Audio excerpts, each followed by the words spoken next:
Good morning and welcome to the show, and I'm here with my friends from Marine Max. Thanks for waking up with us this morning. And we've got John and Bob here, and we're on just this awesome boat. What is this, Bob? This is the world's unsinkable legend, the 345 Conquest Boston whaler.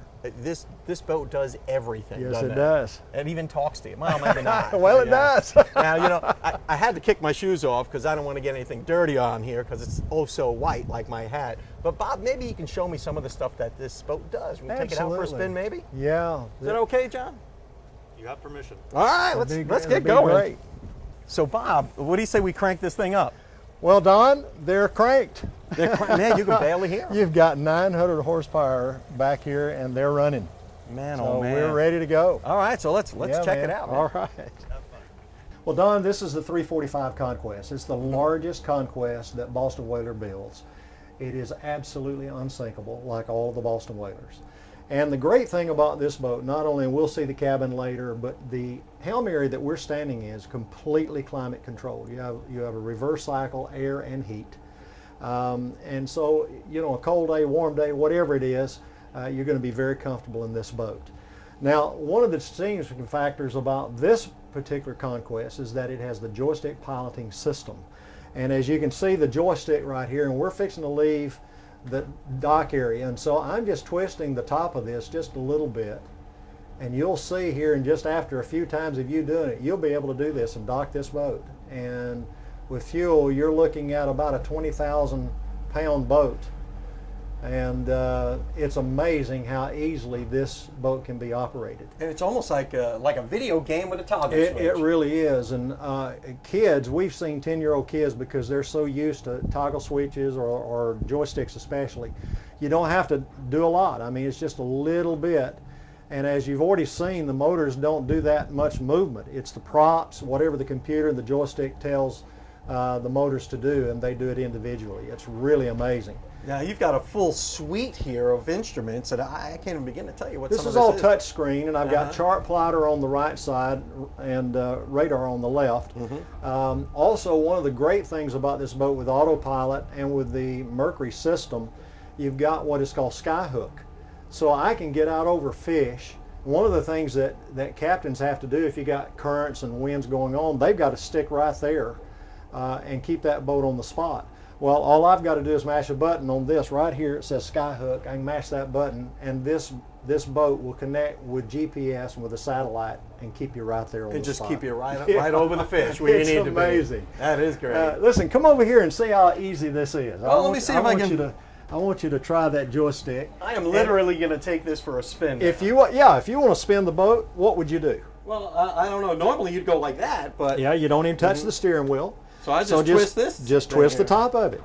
So let's see. Now look. Already, see, it's already moving. I just you can barely see by touched the it. bow. Yeah, that's amazing. Yeah, it really is. And the boat comes standard with 3 motors without that piloting system, with a bow thruster. And the bow thruster is not near as efficient and as quick as this system is. It's amazing. So it's as hard as I twist this thing is as fast as we spin in place. Yeah, go ahead and give it a little bit more. Well, I'll be spinning this thing around while we go off to the local weather, brought to you by the West Pittman Law Firm. westpittmanlawfirm.com. Welcome back to the show. I'm here with Bob at Marine Max, and we're here in the cabin of this 345 Conquest Boston Whaler, and this is a very nicely appointed cabin that we have here. Don, what I'm going to show you won the Innovation Award at the Miami Boat Show when this boat was premiered last year. Are you ready? Okay. Yeah. What's going on in this place? Show me what the deal is. I mean, you've got a lot of little gadgets and a whole kitchen over there, but you ever had that sinking feeling? Up. Yeah. You want to stand up because it's going to close up. Watch this. When the table goes down, you can't even hear it. Yeah, and here goes the bed. Wow. So I just went from... You went from a dinette to now you have your full front berth. I just went from having lunch to taking a nap right here. Yeah, man. In this Boston Whaler. This is awesome. And you've got, of course, you've got the full galley, refrigerator, microwave, and we'll show you when we get it back out the cockpit. the people who want the kitchen outside and they grill outside, we've got a grill outside instead of having a stove here. So we've got And the then you got a full full kitchen head. here. Yes. You got a full head here, stand-up head with a shower. Yeah. Wow. And then down below you have a mid-berth, which can also be a conversation area and be a salon couch down there as well. But Wow. it converts to a bed. So how many people can you sleep on You can this thing? sleep 2 to 3 to 4 in here very easily. Very nice. This is so cool. Well, show me that grill. And I'm 6'2" and a half. I know. And you can see I've got plenty of headroom. That's funny because I'm only 6 foot. No, I wish. Let's take a look at that grill. All right, great. Don, I was telling you about the electric grill out here, the summer Yeah. kitchen. Look at this. You don't even know it's here. And you just open it up. Now you're ready to fix a meal for your Wow. fresh fish. Grill it right here. You don't have to cook indoors. No. And think up the cabin or anything. You can Right. do all your grilling right out here. That's Now, is exactly this right. gas, electric? It or- is electric. All right. And it's very easy to clean. Just a tin pan under it, throw it away, ready to go again. What, do you got a side burner over here? What's that No, all this about? is for your storage, Uh-huh. for your utensils. And then you've got a refrigerator out here and also a cooler out here. So your refrigerator, cooler, and downstairs you got a little galley. You got places to sleep all over the place. You've got everything. Let's take this thing for a spin. All right, man. Let's get out there. When you engage the piloting system, it disengages the steering wheel and centers the steering wheel automatically. And so you want to use this as you're going through no wake zones or you're coming around the docks or other boats. You've got total control as you've seen. So it just makes it so much easier. When we get out of the no wake zone, I'm going to show what these 900 horsepower will do on this boat. All right, I'm dying to see this This thing. boat will do it right at 50 miles an hour. Wow. For a boat this size, that's pretty It's impressive. incredible. Yes, sir.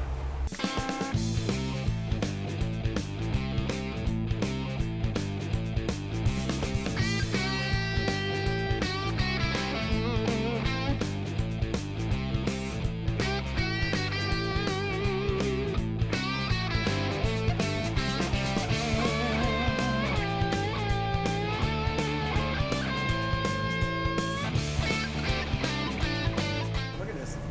Don, that's just like your vehicle, isn't it? This is better than my Ours- vehicle. And I drive a Right BMW. answer. Right answer. Yeah. Go ahead and pull it up. You want to? Just push it forward. There you go. All right, and this thing's got tons of power, and it's so responsive that you push this forward, this boat just leaps out of the water. It's Yeah. amazing. Wow. All right, I don't want to wreck. That's a lot of boat. That's a lot of boat. Comes quick up on plane. A lot of boat for a little man. Let's see.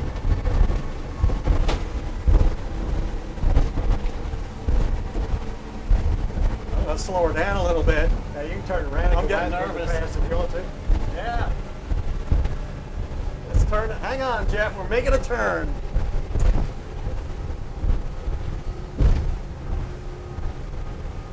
And the water looks gorgeous today, too. I'm afraid to turn it too hard, but No, you're good. okay. Almost have the sinking feeling you can flip this thing. Turn on a dime. Well, what you want to do is Mm-hmm. because you slowed it down so it came off plane. Mm-hmm. So you want to keep it on plane.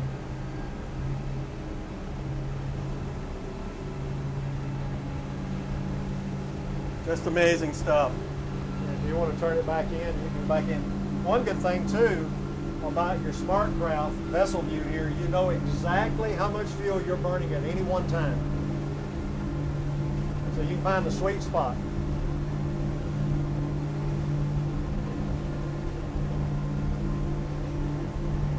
It's like a pro. Doing great. Yeah. Yeah, I know how to drive a pontoon boat. Why not? There you go. This is actually a lot easier Yeah. than driving a pontoon It boat. is. It really is. It's like driving a luxury automobile. You know, it's got the feel of like you're driving your dad's Cadillac Yeah, it's or the old man's Oldsmobile. a lot simpler to park. And this is us right here, right? Yes. So as you can see, I mean, it's a great boat to fish. Go out 100 miles, go out 50 miles, go out 25, and then put your rod and reels up. Go on a trip with the family. It's a great cruiser. Spend a week, spend 2 weeks out, And you've got all the comforts of home, very luxurious boat that'll do it all. And it's super responsive. This is Yes, amazing sir. stuff. Look at that, I'm just barely touching, and that whole big old boat goes whatever way you point it. All right, I'll let you take it from here, Okay. Bob. Well, it's been a great time out here on the water on this beautiful boat. Come see our friends at Marine Max, and we'll be right back after these messages. Welcome to the show. Welcome back to the show. I've got Heather Noyes here from Raymond James Financial to give us some tips for the new year. Happy New Year, Heather. Happy New Year. Yeah, welcome back. And, you know, great new year and a great holiday, all that stuff. And now here we are, we're in 2015. I can't believe it. I know. Kids are back to school. And now if you got a kid maybe in dodge that one. Got that back. But if you got a kid who's in high school, maybe a junior and senior, now you're looking at college in a year or two, then this might be a good time of year to start thinking about what you're going to do, you know, for that kid when they graduate. Absolutely. And how you're going to pay for it is probably one of the biggest things besides deciding which school they want to go to. And a lot of people miss, there's a big deadline that's coming up here very soon that people need to be aware of, and especially those that have seniors and they've already maybe selected their school that they're going to go to in August. So there is a form that's due that's called a FAFSA. The acronym is FASFA. I've actually seen that form somewhere, yeah. Yeah, so it actually has to be completed every year if you have a child in school. I think it's federal application for student aid or something like that. Yeah, yeah. That's something like that. Something like that. And anyway, but it's due starting between February 1 and April.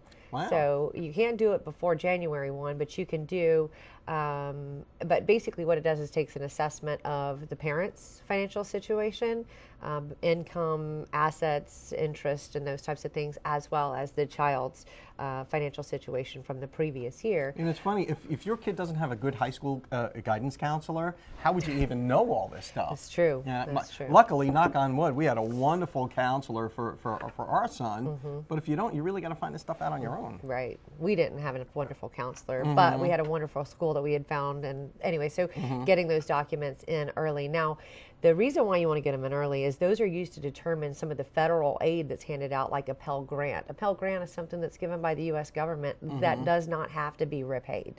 So that money is given to, and it's need-based, but it's also done on a first-come, first-served basis. So if you wait until April to get it in, it's possible that those monies are already used up, even if you would have qualified otherwise. So even if your kid is just going back to school in a senior year just now, you got to get it done. Right. And They're planning on school. Because once that pot of money's gone for the year, it's gone. It's gone, and that's for August. So I mean, we're talking, months and months away, but it's got to be done at the beginning of this year for the August school year. It's a lot for a young person to navigate on their own. So parents really have to weigh in on this stuff, and then the FAFSA form that you have to fill out will basically determine your eligibility for those federal programs. Right.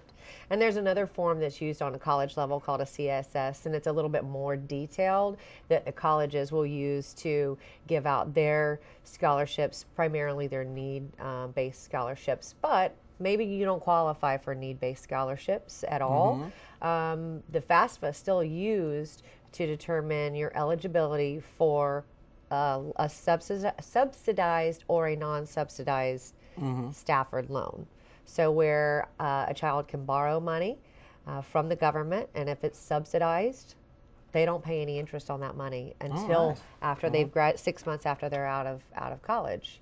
If it's a non-subsidized, which again, depending on what your FAFSA shows and your income levels, if it's non-subsidized, well, there's interest that's going to be accruing throughout the term of the loan. Yeah, and it's tough. I mean, it gets more and more expensive every year. And I think, we started saving for our kids' education when they were in grade school.